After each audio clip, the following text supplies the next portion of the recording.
Έχω φορτώσει στο Max ένα μοντέλο από το SketchUp του Juan Manuel Ariza και έχω τοποθετήσει μία κάμερα και ένα V-Ray Sun. Με σε πηγαίνω στην κάμερα και πατάω Render. Το Render ολοκληρώθηκε σε 39 δευτερόλεπτα και το αποτέλεσμα του φωτισμού της σκηνής από τον ήλιο και το V-Ray Sky είναι αρκετά flat. Αυτό συμβαίνει γιατί ο V-Ray Sky δεν έχει αρκετές διαφοροποιήσεις όπως έχει ένας πραγματικός ουρανός, ένας πραγματικός ουράνιος θόλος. Γι' αυτό το λόγο θα επιλέξουμε να φωτίσουμε τη σκηνή μια HDRI εικόνα, η οποία θα μας δώσει πιο ρεαλιστικό αποτέλεσμα. Πατάω Tab για να πάω σε κάτωψη και πηγαίνω στα Lights, V-Ray και V-Ray Light. Στον τύπο επιλέγω DOM και το τοποθετώ στη σκηνή.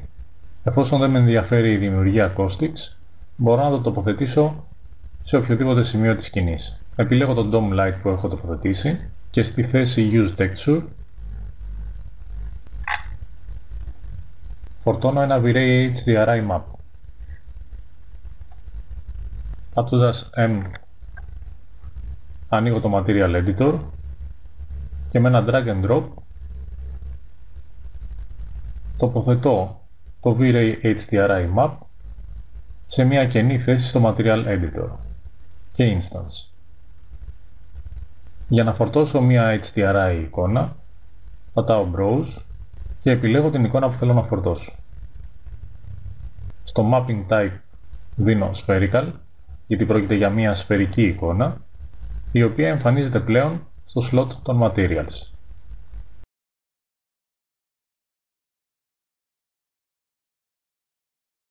Το πλεονέκτημα χρήσης μιας HDRI εικόνας σε σχέση με μια κανονική σφαιρική εικόνα είναι το ότι οι HDRI εικόνες είναι full float.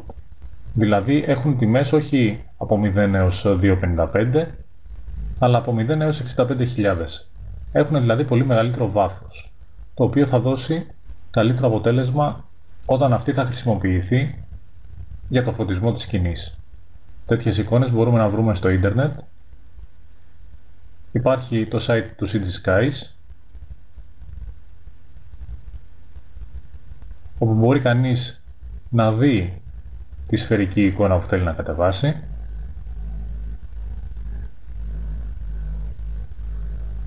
αλλά και το Dynamic Range της HDRI εικόνας.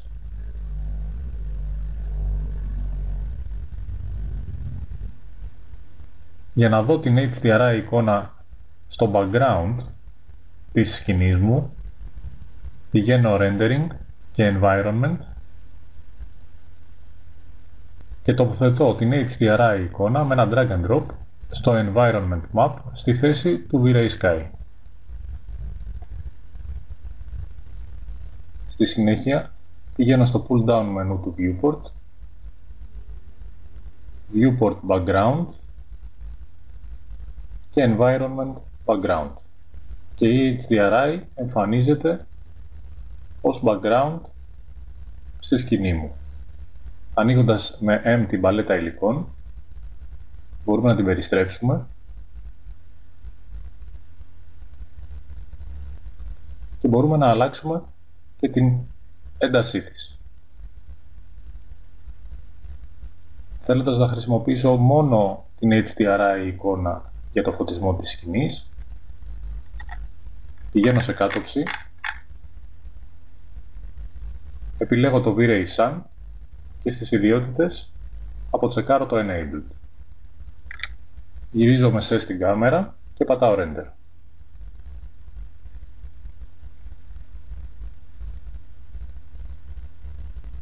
Το Render ολοκληρώθηκε σε 1 λεπτό και 20 δευτερόλεπτα, ενώ ταυτόχρονα σε πολλά σημεία της σκηνής έχει εμφανιστεί θόρυβος, noise.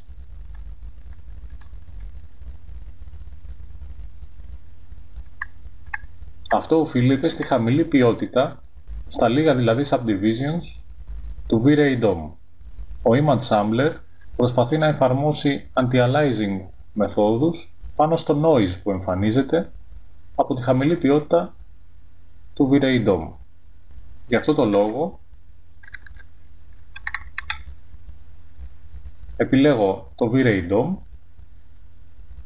και αυξάνω τα subdivisions από 8 σε 64. Ξαναπάω στην κάμερα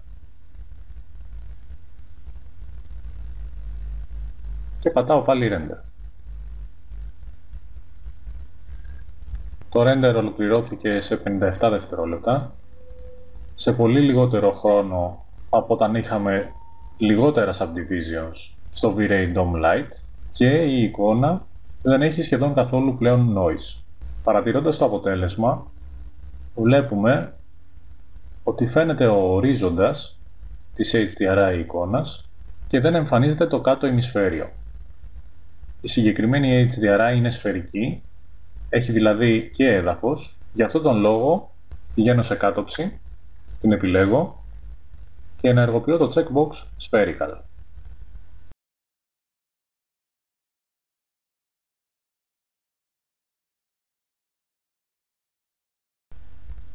Παρατηρώ ότι η HDRI δεν έχει ρίξει αρκετά έντονες σκιές και δεν υπάρχει αρκετό contrast. Αυτό οφείλεται κατά κύριο λόγο στην ίδια την εικόνα, η οποία δείχνει ένα συννεφιασμένο ουρανό, αλλά μπορούμε να το διαχειριστούμε μειώνοντας τη ρύθμιση γκάμα στις ιδιότητές της. Κατεβάζω το γκάμα σε 0,6 και ξαναπατάω render.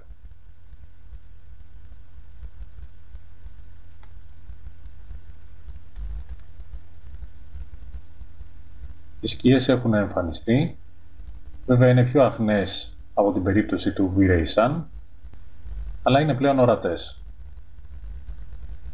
Η HDRI εικόνα, αν θέλουμε ακόμα πιο έντονες σκιές, μπορεί να συνδυαστεί και με κανονικά φωτιστικά σώματα όπως το V-Ray Sun. Για να αυξήσω τη φωτεινότητα της σκηνής, πηγαίνω πάλι στο μενού της V-Ray HDRI και αυξάνω το Overall Multiplier.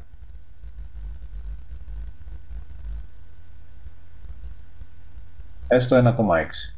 Και για να επιταχύνω κι άλλο τους υπολογισμούς του rendering, επιλέγω το V-Ray DOM Lite και τσεκάρω το Store with Irradiance Map. Με αυτόν τον τρόπο ο φωτισμός της HDRI θα αποθηκευθεί στο Irradiance Map, πράγμα που θα την κάνει να χάσει ακρίβεια στους υπολογισμούς και να εξαρτάται η ακρίβειά της από την ακρίβεια του Irradiance Map. Ταυτόχρονα όμως θα επιταχυνθεί αρκετά η διαδικασία του rendering.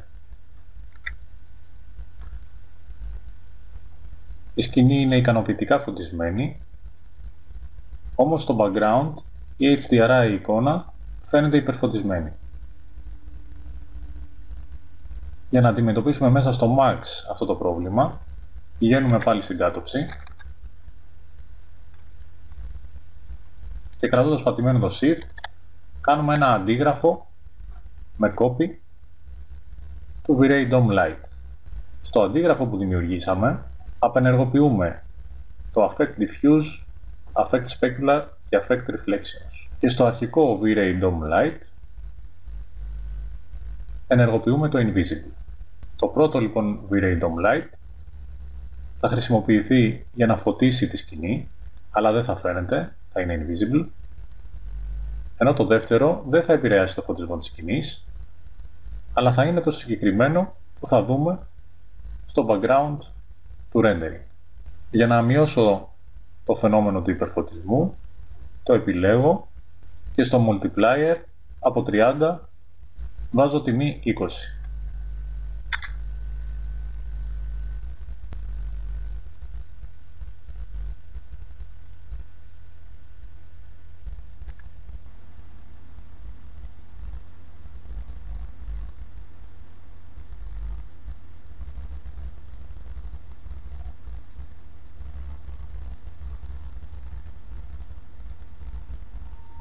Με αυτόν τον τρόπο και η σκηνή έχει αρκετό φωτισμό,